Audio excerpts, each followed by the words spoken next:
తెలంగాణ రాజకీయాల్లో మాజీ మంత్రి మల్లారెడ్డి వ్యవహారం హాట్ టాపిక్ గా మారింది.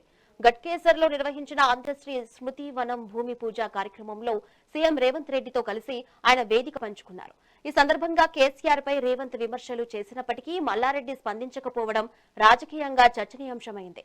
ఈ ఘటనపై సోషల్ మీడియాలో బీఆర్ఎస్ శ్రేణులు, పార్టీ మద్దతుదారులు తీవ్ర అసంతృప్తి వ్యక్తం చేస్తున్నారు. మల్లారెడ్డిపై పార్టీ క్రమశిక్షణ చర్యలు తీసుకోవాలంటూ పోస్టులు చేస్తున్నారు.